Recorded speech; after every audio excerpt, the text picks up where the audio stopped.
दोस्तों, आज की हमारी कहानी की शुरुआत होती है हरियाणा राज्य के गुड़गांव जिले से। और इसी गुड़गांव जिले के अंदर एक हाजीपुर नाम का गांव होता है। इसी गांव के अंदर रहने वाला 37 वर्षीय पंकज माथुर के पास अपनी 22 एकड़ जमीन होती है। गांव का सबसे बड़ा और रईस आदमी होता है। पैसे की कोई दिक्कत नहीं होती है। बहुत अच्छा खासा पैसा भी होता है, रुतबा भी होता है। पूरे गांव में इज्जत मान मर्यादा भी होती है। लेकिन पंकज कुमार का जो बेटा जतिन होता है, जो कि अभी कक्षा 10 में पढ़ाई कर रहा है, उसका चाल चलन कुछ ठीक नहीं होता है। जतिन हर रोज सुबह के 8 बजे अपने स्कूल में चला जाया करता था और फिर दोपहर के समय अपने घर पर लौट आया करता था। ये उसकी हर रोज की दिनचर्या होती थी। लेकिन जतिन एक ऐसा लड़का होता है जो अक्सर स्कूल में जाने के बाद अपने दोस्तों के साथ बस मौज मस्ती करता रहता था। दूसरी तरफ जतिन का पिता पंकज माथुर अपने बेटे की छोटी मोटी गलतियों को हमेशा माफ कर दिया करता था। ये पंकज माथुर की सबसे बड़ी भूल होती है। पंकज माथुर ने अपने बेटे जतिन को थोड़ी आजादी भी ज्यादा दे रखी थी, जिसके कारण जतिन काफी बिगड़ चुका होता है। एक दिन सुबह के 8 बजे के आसपास जतिन अपने स्कूल के अंदर चला जाता है, अपने दोस्तों के साथ बातचीत करता है, मौज मस्ती करता है।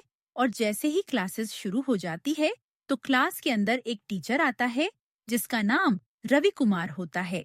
रवि कुमार इन सभी बच्चों को पढ़ाना शुरू कर देता है। लेकिन जब रवि कुमार सभी बच्चों की कॉपी चेक करने लगता है, तभी वह एक लड़की पूजा के पास चला जाता है। रवि कुमार टीचर अब पूजा से कहने लगता है कि बेटा, कल का जितना भी होमवर्क है वह मुझे दिखाओ। लेकिन वह लड़की पूजा कहने लगती है कि सर, मैं कॉपी घर पर भूल गई हूँ। रवि कुमार कहने लगता है कि कोई बात नहीं बेटा, तुम कॉपी कल को ले आना। लेकिन वह लड़की कहने लगती है कि सर, मेरी कॉपी खो चुकी है। इसके बाद रवि कुमार टीचर कहने लगता है कि बेटा, तुम ऐसे करना, कल अपने पिता को अपने स्कूल में बुला लेना।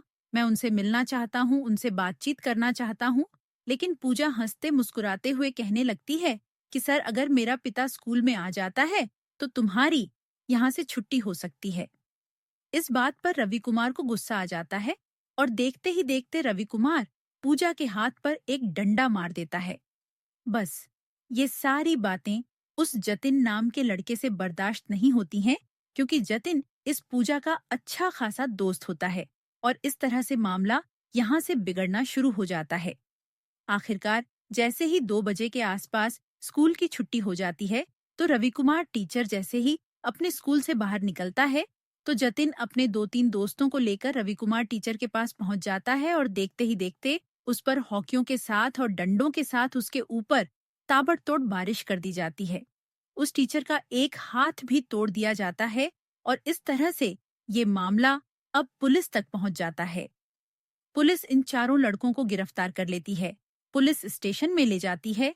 और इसके बाद जब जतिन के पिता पंकज माथुर को इस बात के बारे में पता चलता है, तो पंकज माथुर पुलिस स्टेशन में पहुंच जाता है। देखते ही देखते पुलिस वालों को रिश्वत दे देता है और इन चारों लड़कों को पुलिस स्टेशन से आजाद करवाकर अपने घर पर ले आता है। और इस तरह से जो पंकज माथुर होता है, वो अपने पैरों पर खुद ही कुल्हाड़ी मार रहा होता है। इस पूरी घटना से जतिन के दिलो दिमाग पर बहुत गहरा असर पड़ता है। जतिन अब सोचने लगता है कि उसके पिता पंकज माथुर के पुलिस स्टेशन के अंदर भी खूब चलती है। और इस बात को लेकर अब जतिन का मन और दिल और उसका दिमाग कुछ और गलत काम करने में लग जाता है। अब जतिन गलतियों पर गलतियां करना शुरू कर देता है। इन सारी गलतियों को पंकज माथुर नजरअंदाज कर देता है। आखिरकार एक ऐसा दिन भी आ जाता है जिसमें पूजा नाम की लड़की इस लड़के के पास फोन कॉल करती है। पूजा इसको कहती है कि हमारे घर पर मेरे माता पिता नहीं हैं, मैं घर पर अकेली हूँ, तुम जल्दी से मेरे घर पर आ जाओ, शाम के 5 बजे के आसपास। जतिन उसी समय अपने घर से मोटरसाइकिल उठाता है और फिर इस लड़की पूजा के घर पर पहुंच जाता है। घर का दरवाजा खटखटाया जाता है। पूजा घर का दरवाजा खोल देती है और जतिन जैसे ही इस घर में प्रवेश करता है, तो फिर पूजा का चाचा सोमदत्त जतिन को अंदर जाते हुए देख लेता है। और इसके बाद पूजा का चाचा सोमदत्त उसी दरवाजे पर आता है, दस्तक देने लगता है। लगभग 10 मिनट के बाद दरवाजा खोला जाता है। पूजा जैसे ही दरवाजा खोलती है तो वह देखती है कि उसका चाचा सोमदत्त उस घर के सामने खड़ा था। और जब सोमदत्त फिर अंदर जाकर देखता है तो घर का जो अंदर का नजारा होता है वो कुछ अलग प्रकार का होता है, लेकिन सोमदत्त डरा करता था। सोमदत्त इस बात को सोचने लगता है कि अगर मैं इस लड़के की यहाँ पर पिटाई कर दूं तो फिर इसका पिता पंकज माथुर मुझे छोड़ने वाला नहीं है। और इस तरह से पूजा का चाचा सोमदत्त अब पूजा को भी समझाता है और इस लड़के जतिन को भी काफी देर तक समझाता है। लेकिन यहाँ पर जतिन पूजा के चाचा सोमदत्त को कहने लगता है कि अगर हम दोनों के बीच में तुम्हें आने की कोशिश की, यानी तुमने आने की कोशिश की, तो मैं तुम्हें खत्म कर दूंगा। और इस तरह से ये लड़का जतिन पूजा के चाचा सोमदत्त को भी धमकी दे देता है। अब ये बात सोमदत्त से बर्दाश्त नहीं होती है। सोमदत्त सोचने लगता है कि इस लड़के का तो इलाज करना पड़ेगा। आखिरकार 1 घंटे का वक्त गुजरने के बाद पूजा के माता पिता भी घर पर आ जाते हैं। अब सोमदत्त पूजा के पिता कृष्णलाल से कहने लगते हैं कि तुम्हारी बेटी गलत रास्ते पर चल चुकी है। जैसे कृष्ण अपनी बेटी पूजा के बारे में ये बातें सुनता है तो आग बबूला हो जाता है। रवि कृष्ण सोमदत्त को कहने लगता है कि उस लड़के को तो सबक सिखाना ही पड़ेगा। अगर हम दोनों पुलिस स्टेशन में जाते हैं तो पुलिस वाले उसका कुछ भी नहीं बिगाड़ सकते हैं। अगर हम गांव के सरपंच के पास चले जाते हैं तो इसका अच्छा खासा इलाज हो जाएगा। और इस तरह से अब दोनों भाई यानी कि सोमदत्त और कृष्ण दोनों ही गांव के सरपंच लाल सिंह के पास पहुंच जाते हैं। इसके बाद गांव का सरपंच लाल सिंह अब सोमदत्त और कृष्ण दोनों को कहने लगते हैं कि इस बारे में कल जो है हम पंचायत बिठा लेंगे। पंचायत में ही मैं फैसला करूंगा। और इस तरह से जैसे ही अगला दिन होता है तो गांव के अंदर एक पंचायत बिठा दी जाती है। वहां पर जतिन को भी बुलाया जाता है, साथ में उस लड़की पूजा को भी बुलाया जाता है। और गांव का सरपंच लाल सिंह दोनों पक्षों की बातें सुनता है। और जैसे ही बातें सुन ली जाती है तो फिर लाल सिंह कहने लगता है कि यहाँ पर दोनों की बहुत बड़ी गलती है। जतिन को समझाते हुए कहने लगता है कि जतिन, तुम्हारा पिता बहुत अच्छा आदमी है, तुम्हें अपने पिता की पगड़ी को ऐसे नहीं उछालना चाहिए। और इसके बाद लाल सिंह उस लड़की पूजा को भी समझाता है। पूजा को कहा जाता है कि अगर तुमने आगे से इस लड़के को अपने घर पे बुलवाने की कोशिश की या फिर तुमने इस लड़के से मिलने की कोशिश की तो फिर इसके बाद इसका अंजाम बहुत बुरा होगा। और इस तरह से दोनों बच्चों को वहां पर अच्छे तरीके से समझा दिया जाता है। लेकिन जैसे यह पंचायत चल रही होती है तो जतिन के पिता पंकज माथुर को काफी गुस्सा आ जाता है और आज यह उसका सही कदम होता है। पंकज माथुर अपने बेटे जतिन के पास चला जाता है और भरी पंचायत के अंदर जतिन के मुंह पर 3-4 थप्पड़ मार दिए जाते हैं। लेकिन वहां पर गांव का सरपंच लाल सिंह अब पंकज माथुर को कहने लगता है कि लड़का जवान हो चुका है, तुम्हें इसकी पिटाई नहीं करनी चाहिए। और इस तरह से पंचायत पूरे मामले को यहाँ पर शांत कर देती है। मामला अच्छे तरीके से सुलझा दिया जाता है और इस तरीके से अब जतिन को लेकर उसका पिता घर पर आ जाता है और दूसरी तरफ पूजा भी अपने घर पर चली जाती है। लगभग 6-7 दिन का वक्त गुजर जाता है। अब पंकज माथुर अपने बेटे जतिन पर काफी बंदिशें लगाने लगता है, उस पर ध्यान देने लगता है। आप पंकज माथुर सोचने लगते हैं कि उसका बेटा हाथ से निकल चुका है, लेकिन दूसरी तरफ जो पूजा होती है वह लगातार इस लड़के के संपर्क में रहती है। फोन के माध्यम से दोनों के बीच बातचीत होती रहती है।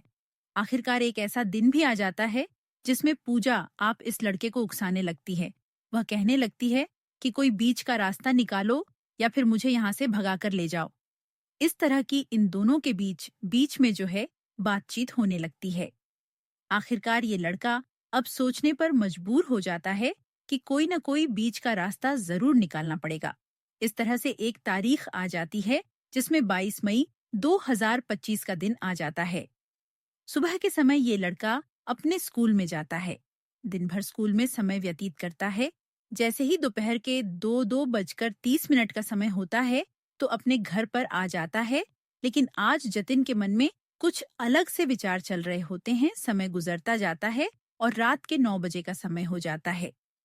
पूरा परिवार बैठकर अच्छे तरीके से खाना खाता है।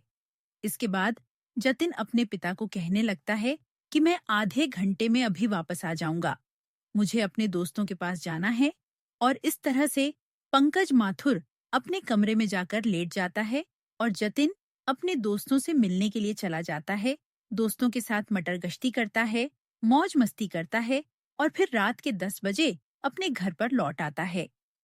घर पर आने के बाद वह देखता है कि उसका पिता पंकज माथुर सो चुका होता है और उसी कमरे में उसकी माँ प्रेमलता भी लेटी हुई थी। इस तरह से जतिन नाम के लड़के का दिमाग बिल्कुल सुन्न हो चुका होता है या कुछ सोचने पर मजबूर हो जाता है। तभी घर के अंदर एक तलवार पड़ी होती है। उस तलवार को उठाता है और कमरे में घुस जाता है और इसके बाद अपने पिता की गर्दन काट देता है। देखते ही देखते उसकी माँ भी चिल्लाना शुरू कर देती है, शोर मचाना शुरू कर देती है। फिर इसके बाद ये लड़का जतिन अपनी माँ के ऊपर तलवार से वार करना शुरू कर देता है। देखते ही देखते अपनी माँ की गर्दन बिगाड़ देता है और जैसे ही घर में चीख पुकार मच जाती है तो पड़ोसियों को भी इस बात की खबर लग जाती है कि पंकज माथुर के घर में कुछ कोहराम मचा हुआ है। पड़ोसी जन वहां पर पहुंच जाते हैं और पड़ोसी देखते हैं कि वहां पर जतिन ने अपने माता पिता का कत्ल कर दिया था। उसके हाथ में खून से लथपथ एक तलवार होती है और जब एक पड़ोसी जिसका नाम सोमनाथ होता है वह इस लड़के का यह रूप देखता है तो दंग रह जाता है। फिर इसके बाद नजदीकी पुलिस स्टेशन में फोन कॉल किया जाते हैं। मौके पर पुलिस बुलाई जाती है। पुलिस दोनों शवों को अपने कब्जे में लेती है और फिर इस लड़के को गिरफ्तार कर लिया जाते हैं। जतिन को जय सिंह गिरफ्तार करके पुलिस स्टेशन में ले जाया जाता है तो पुलिस उससे पूछने पर मजबूर हो जाती है कि आखिर तुमने अपने माता पिता का कत्ल क्यों किया है। अभी लड़का जतिन कहने लगता है कि मेरा पिता मुझे पूजा से मिलने नहीं देता था। मेरी माँ भी मुझ पर तरह तरह के ताने मारने लगी थी और इसी वजह से मैंने अपने माता पिता का कत्ल कर दिया है। और इस तरीके से जतिन ने एक बहुत बड़ा गलत कदम उठाया था जिसके कारण उसके माता पिता की हत्या जतिन के हाथों ही हो जाती है। जैसे पूरी कहानी पुलिस सुनती है तो पुलिस भी सत्ते में पड़ जाती है और फिर इसके बाद इस लड़के के खिलाफ एक चार्जशीट दायर कर ली जाती है। अब यह बात भविष्य में तय होने वाली है कि जज साहब इस लड़के जतिन के खिलाफ क्या कानूनी कार्रवाई करेगा। दोस्त, इस घटना को सुनने का मेरा उद्देश्य किसी का दिल दुखाना नहीं था, बल्कि आपको सजग करना था, आपको सावधान करना। दोस्तों, अगर आपको हमारी कहानी पसंद आई हो तो कमेंट करके जरूर बताएं। वीडियो को लाइक शेयर करें और हाइप दें। चैनल पर नए हैं तो इसे सब्सक्राइब करें।